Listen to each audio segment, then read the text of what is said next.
colder and all the dang old restaurants are shutting down. Grocery stores are empty, but I ain't gonna starve to death because I'm Chef Neale, and today I'm going to show you how to do a venison teriyaki stir fry. So let's go ahead and get our venison marinating. Just gonna cut your venison in strips.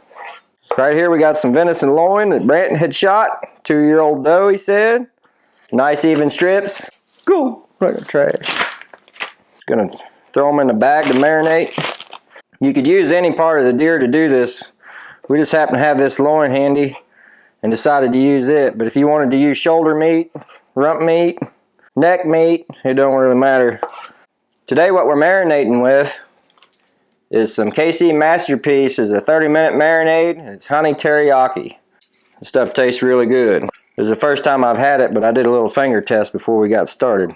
Just enough to cover everything really nice. About like that there. I always squeeze the air out of it. Move it around real good. Once you get to this point, just throw it in the fridge. You can throw it in there overnight, an hour, 30 minutes is what the bottle says, so that's probably what we're gonna go with. Gonna get our water boiling, turn it on high. We got our water boiling. Now in this pot I got 2 cups of water and 2 tablespoons of butter. You always want to have double the amount of water to rice. So I've got 1 cup of rice, 2 cups of water. Now I'm going to put a little bit of chicken base in here just to give my rice a little bit of flavor. For 1 cup of rice, I'll probably just put about that much. That'll give your rice some good flavor. Now it's back to a boil. We're going to reduce that to a simmer.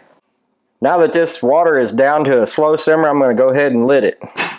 Alright, now that our moisture is cooked out of our rice, we're going to toss it one time, take it off the heat, put the lid back on it. Now your rice isn't completely tender at this point, but after we let it set there for 10-15 minutes, it'll cook through without overcooking. While that's going on, we're going to go over here and do our vegetables up. We're going to start off by doing a julienne to our onion.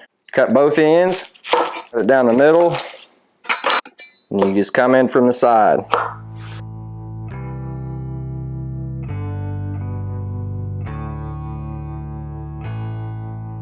This is how I julienne a pepper. Some people tell you otherwise, but I go from the ends so there isn't any waste. I'll use the ends, just cut them like that. That's the only waste you're going to get. I hit the sides. 1, 2, 3, 4. Knock off the seeds.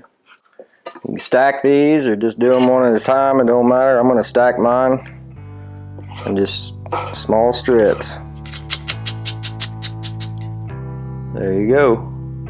Julienne. I wonder who Julienne was.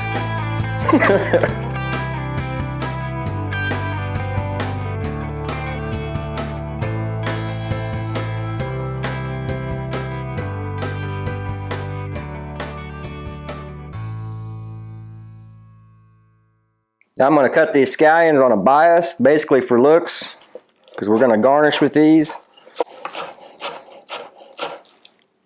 Almost forgot my main ingredient to the marinade. I'm going to use the sweet and savory Neales on this one. Wide mouthing.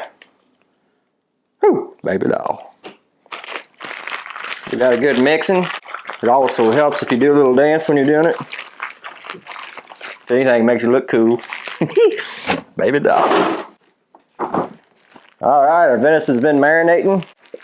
We've had it in there about 30 minutes. We're going to come over here to our redneck hibachi grill and go ahead and throw that on. Now we've had this preheated at like 350 degrees. And I'm just going to plop the meat on there. Spread this out evenly so all the pieces are touching. Boy, that smells good. You don't want this so hot that it's burning your marinade, but you want it hot enough to get it some good color and texture.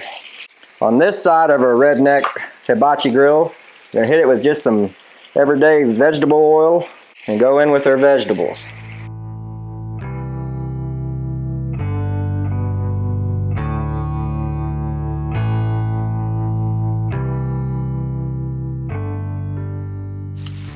Whenever doing a stir fry, I like for my vegetables to have a little bit of texture. I don't want them to be too soft and mushy. Hit it with that Neale's sweet and savory, making vegetables taste really good.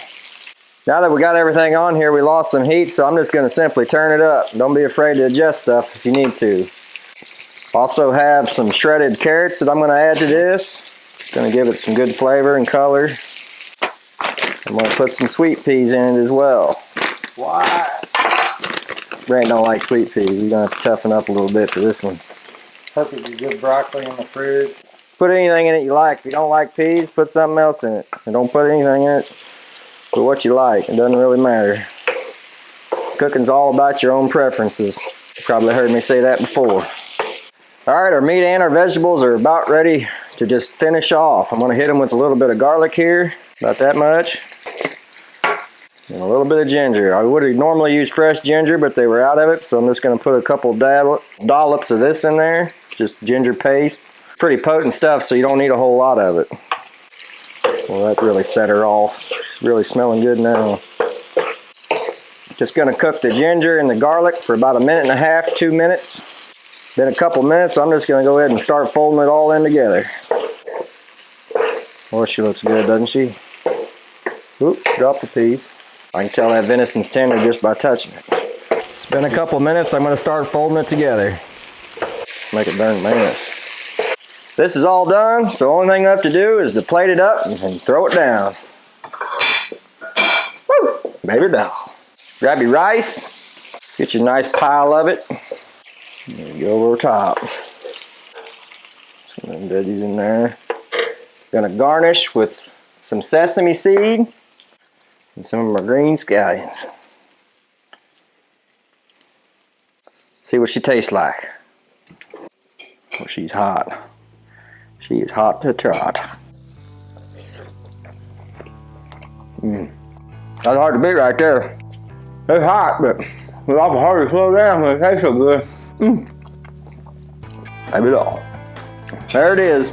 Venison Teriyaki Stir Fry. It's awful good, folks. Remember to like and subscribe to Neale's Cooking. And until next time, I'm Chef Aaron Neale. Good luck and good cooking.